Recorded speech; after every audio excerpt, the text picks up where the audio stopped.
సుమన్ టీవీలో మీ business promotions కోసం ఈ కింది నెంబర్ను సంప్రదించగలరు.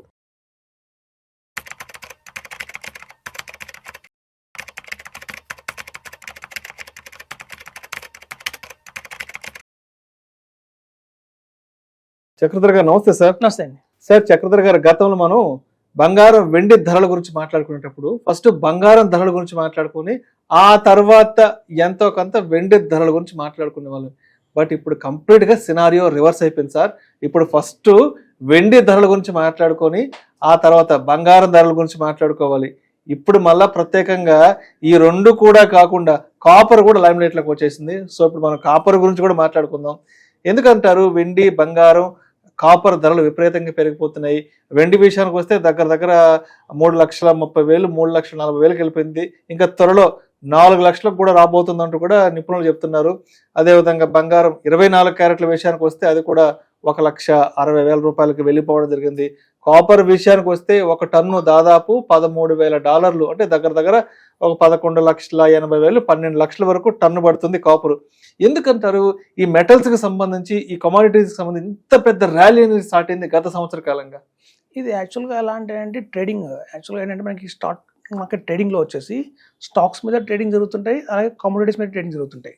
సో ఈ స్పెక్యులేటర్స్ అందరూ ఏంటంటే దేని మీద ఎక్కువ వాళ్ళకి లాభాలు వస్తాయో వాటి మీద పెట్టుబడి పెడతారు. ఇప్పుడు చూడండి, స్టాక్ మార్కెట్ మనం పడుతూనే ఉంది. లాస్ట్ 1 year నుంచి 1.5 year నుంచి చూస్తే ఏదైతే రేపు సెప్టెంబర్కి 2 ఏళ్ళు అయింది స్టాక్ మార్కెట్ పెట్టడం మొదలు. సో మనకి ఏంటంటే ఎప్పుడైతే స్టాక్ మార్కెట్ పడుతూ ఉంది, ఈ ట్రేడ్ వార్ ఇంకా ఆగలేదు, కొత్తగా ట్రేడ్ వార్లు ఇంకా వస్తూనే ఉన్నాయి. దానివల్ల రోజు రోజుకి మార్కెట్ పడుతూనే ఉంది. సో స్పెక్యులేటర్స్ అందరూ ఏం చేస్తారంటే నెక్స్ట్ ఆప్షన్ కింద బెట్టింగ్ అనేది కమోడిటీస్ మీద చేస్తారనమాట. ఎందుకంటే ఇప్పుడు మేము రీసెంట్గా మనకి ఫండ్ మేనేజర్లు వచ్చారు హైదరాబాద్కి, పెద్ద ఫండ్ మేనేజర్లు వచ్చారు, సీనియర్ మోస్ట్ ఫండ్ మేనేజర్లు వచ్చారు. మాకు ఒక అవకాశం దొరికింది వాళ్ళని కలవడానికి. మేమంతా డిస్కస్ చేసాం. బాంబేలో నుంచి వచ్చి కొంచెం అవగాహన ఎక్కువ ఉంటుంది. సార్ ఏంటి ఇలా పెరుగుతుంది అంటే వాళ్ళు కూడా చెప్పలేకపోతున్నారు. ఎవరు కూడా మేము ఊహించలేదు. స్టాక్ మార్కెట్ ఎప్పుడైతే ఈ గోల్డ్ అండ్ సిల్వర్ ఎలా ఉంటాయంటే స్టాక్ మార్కెట్లో ఈక్విటీస్ పెరుగుతున్నప్పుడు అవి పడుతుంటాయి. జనరల్గా మార్కెట్లో ఎప్పుడైతే స్టాక్ మార్కెట్లో గోల్డ్ అండ్ సిల్వర్ పెరుగుతాయో స్టాక్ మార్కెట్ పెరుగుతుంది. రెండు వైస్ వర్సాగా ఉంటాయి. మన షేర్లు పెరుగుతుంటే గోల్డ్ ప్రైస్ పడుతుంది, షేర్లు పడుతూ ఉంటే గోల్డ్ ప్రైస్ పెరుగుతుంది. ఇట్లా ఇప్పుడు చూస్తే మనకి అందుకే అది కూడా ఒక కారణం మన స్టాక్ మార్కెట్లో పెరగకపోవడానికి. ఎక్కువ మంది కూడా మొగ్గు చూపిస్తుంది ఏంటంటే ఈ కమోడిటీస్ మీద. అయితే ఇప్పుడు చూడండి, ఎవరన్నా ఎప్పటిదాకా ఇప్పుడు అమ్మాయిలు అందరినీ కొడిగే క్వశ్చన్ ఏంటంటే ఎప్పటిదాకా పెరుగుతాయి అని. మీకు ఒక మంచి ఎగ్జాంపుల్ ఇస్తాను. మీరు ఒక బెలూన్ తీసుకోండి, ఒక బొర బెలూన్ తీసుకొని బాగా ఊదండి. ఊది ఒక దారం కట్టి గాలి వదిలేయండి. ఆ గాలి వదిలేసిన బెలూన్ ఎంత దూరం పోతుంది అంటే చెప్పగలుగుతామా? చెప్పలేము. తెగిపోయిన గాలిపటం ఊడిపోయిన ఎక్కడ పడితే అవి దాంట్లో వేవ్ ఆ గాలి వచ్చేంత కాలం పోతాయి పైకి. ఎప్పటికో మెల్లగా చల్లబడి ఒకటి ఆ బెలూన్ పైకి పోవాలి ఠామని, లేదా అందులో గాలి తగ్గి మళ్ళీ చిన్న బుడగై రాలాలి. సో ఇది కూడా అంతేనండి. మార్కెట్ లో ఎప్పుడైతే ఈ కమోడిటీస్ ట్రేడింగ్ అవుతుంది, ఒక బుల్ ర్యాలీ. దీనికి ఒక లాజిక్ ఉండదు. ఎంత దూరం పోతాయి కూడా ఎవరు చెప్పలేరు, ఎవరు గెస్ చేయలేరు. పోతుంటాయి. బట్ ఒకనాటికి మా అందరి విశ్లేషించింది ఏంటంటే రేపు జూన్ నాటికి కూడా మనకి స్టాక్ మార్కెట్లో మంచి బుల్ రన్ వచ్చే అవకాశం ఉంది, రేపు జూన్ 2026లో.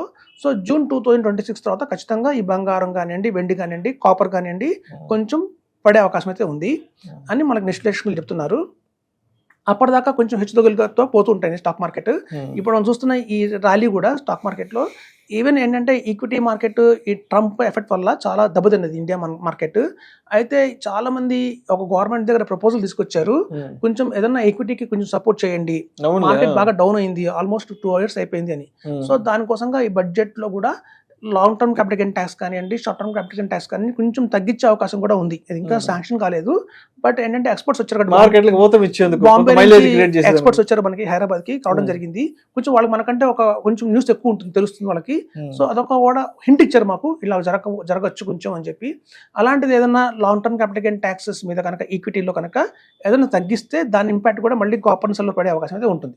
సో ఎప్పుడైతే స్టాక్ మార్కెట్ పుంజుకుందో, ఇప్పుడు దాకా అయితే మనకి లాస్ట్ 1.5 year నుంచి మా స్టాక్ మార్కెట్ మనకి బుల్ రన్ రాలేదు. ఎప్పుడైతే స్టాక్ మార్కెట్లో ఒక బుల్ రన్ వస్తుందో ఆటోమేటిక్గా ఇవన్నీ కూడా కొంచెం పడతాయండి, గోల్డ్, సిల్వర్, కాపర్. ఇప్పుడు చూడండి, గతంలో చాలా మంది ఏం చేశారంటే ఎప్పుడైతే 2024, 2023 ఆ టైంలో స్టాక్ మార్కెట్ బాగా పెరుగుతున్నప్పుడు మమ్మల్ని కాల్ చేసేవాళ్ళు, సార్ నా దగ్గర బంగారం ఉంది, ఏం పెరగట్లేదు, దాన్ని అమ్మేస్తాం, బంగారం అమ్మేసి ఆ డబ్బుని ఈక్విటీలో పెడతాం అనేవాళ్ళు. అలాగే లోన్ తీసుకుంటాం సార్, మేము పర్సనల్ లోన్ తీసుకుంటాం, పర్సనల్ లోన్ తీసుకొని ఆ అమౌంట్ ని ఈక్విటీలో పెడతాం అనేవాళ్ళు. సో అదేంటంటే ఒక సాచురేషన్ ఒక పాయింట్ వెళ్ళి దాటిపోయిన తర్వాత ఇట్లాంటి ఆలోచనలు వస్తాయి అందరికీ. ఇప్పుడు అందరూ ఏం చేస్తున్నారంటే స్టాక్ మార్కెట్లో పడిపోతున్నాయి, ఆల్రెడీ మా స్టాక్స్ అన్ని లాస్లో ఉన్నాయి, ఇప్పుడు ఇలా లాస్లో ఉన్న స్టాక్స్ని మేము అమ్మేసి ఆ డబ్బంతా తీసుకొచ్చి గోల్డ్ కాపర్లో పెడితే ఇక్కడ లాస్ట్ మనం పూడించుకోవచ్చు కదా అని చెప్పి చాలా మంది అపని చేస్తున్నారండి బయట మార్కెట్లో. అందుకే ఒక రెడమ్షన్స్ కూడా మనకు బాగా జరుగుతున్నాయి. సో ఇక్కడ చాలా మంది ఏం చేస్తున్నారు ఏంటంటే పొరపాటు ఈక్విటీస్ నమ్మేసి వాటిని గోల్డ్కి మారుస్తున్నారు. అలా మార్చకండి అని చెప్తున్నాం మేము. ఎందుకంటే రేపొద్దున ఒక 6 monthsలో మళ్ళీ ఈక్విటీ మార్కెట్ పెరుగుతుంది, మళ్ళీ గోల్డ్ కాపర్ తగ్గుతుంది. సో చాలా మంది లోన్స్ తీసుకొని పెట్టేవాడు కూడా ఉన్నారు కాపర్ వాటిలో. అలా చేయకుండా చెప్తున్నామండి. ఎప్పుడు కూడా మన దగ్గర ఉన్న అమౌంట్తో ఇన్వెస్ట్మెంట్ చేయండి అంతే తప్ప ఇంకా పెరుగుతుంది అన్న గ్రీడీనెస్తో మనం అన్ని తాకట్టు పెట్టి ఆ డబ్బులు తీసుకొచ్చి ఇందులో పెడితే రేపు పడినప్పుడు అక్కడ వడ్డీ కట్టుకోవాలి, ఇది పడుతుంది. సో 2 విధాల నష్టం జరుగుతుంది. సో కాబట్టి అదండి క్లుప్తంగా ఏంటంటే కమోడిటీస్ పెరుగుతున్నాయి, దీనికి ఒక రీజన్ లేదు, ఇల్లాజికల్గా పెరుగుతున్నాయి ఇవి. సో ఎప్పుడైతే ఒక గాలిపటం కానీ నేను చెప్పిన గాలిపటం ఎగిరితే ఎలా దూరం వెళ్తుందో మనం చెప్పలేము. సో అట్లా కూడా ఒక నాటికి పోతాయి, కొన్ని నాటికి 2-3 months వెళ్ళి పైకి మళ్ళీ తప్పకుండా కింద పడతాయి అంటున్నారు సో ఎక్స్పర్ట్స్. కాబట్టి అదండి ఎప్పుడు వయసు వరుసగా వెళ్తాయి. స్టాక్ మార్కెట్ పడుతుంది కాబట్టి రోజు రోజుకి అందరూ దీని మీద ఎక్కువ బెట్ చేస్తున్నారు. ఈ బెట్టింగ్ కొంచెం ఎక్కువైంది కాబట్టి ఇలా హైర్ ప్రైసెస్ చూస్తున్నాం. ఫస్ట్ అందరూ గోల్డ్ కొంటారండి. గోల్డ్ ఎప్పుడైతే వాల్యుయేషన్ బాగా పెరిగిపోయింది అంటే ఒక లెవెల్ ఆఫ్ వాల్యుయేషన్ కంటే ఓవర్ వాల్యూడ్ అయిపోయినప్పుడు సిల్వర్ మీదకి వస్తారు. సో సిల్వర్ మీదకి వచ్చిన తర్వాత సిల్వర్లో కూడా ఓవర్ వాల్యుయేషన్ అయిపోయింది అన్నప్పుడు మళ్ళీ కాపర్కి వస్తారు. సో 1 to 3 అండి ర్యాంకింగ్స్ ఇవి. కాబట్టి సిల్వర్ అయిపోయింది, సాచురేషన్ పాయింట్ వచ్చేసింది కాబట్టి కమోడిటీ కాపర్ మొదలు పెట్టారు ఇప్పుడు. సో కాపర్ మీద ట్రేడ్ చేస్తున్నారు. ఇది కూడా ఒక లెవెల్ ఆఫ్ సాచురేషన్ పాయింట్ వచ్చాక మళ్ళీ ఆపేసి నెక్స్ట్ మెటల్కి వెళ్తారు. సో అట్లా ఉంటుందండి మార్కెట్. అంటే గత సంవత్సర కాలంలో సిల్వర్ ఆల్మోస్ట్ 200% పెరిగింది, గోల్డ్ విషయానికి వస్తే 70-80 to 90% ఎంత పెరిగింది. కాపర్ కూడా గత సంవత్సర కాలం నుంచి 40% వచ్చింది, గ్రాఫ్ రైజ్ అయింది. సో కాబట్టి ఇవన్నీ కూడా ఏంటంటే బికాస్ ఆఫ్ ట్రేడ్ వార్స్ అండి. మార్కెట్ స్టాక్ మార్కెట్ బాగాలేదు, even fixed deposit rate of interest తగ్గించారు. అలాగే ల్యాండ్ కొందామంటే ల్యాండ్ లో కూడా మనకు చూస్తుంటారు గత 1.5 year పెద్ద మూవ్మెంట్ లేదు. అక్రాస్ ఇండియా కూడా మూవ్మెంట్ లేదు రియల్ ఎస్టేట్ లో. సో రియల్ ఎస్టేట్ లేదు, స్టాక్ మార్కెట్లోనే దారుణంగా పడిపోతున్నాయి. అలాగే మీకు ఫిక్స్డ్ డిపాజిట్ మీద ఇంట్రెస్ట్ రావట్లేదు. సో ఇంకా ప్రత్యామ్నాయంగా మనకు కనిపించింది కమోడిటీసే.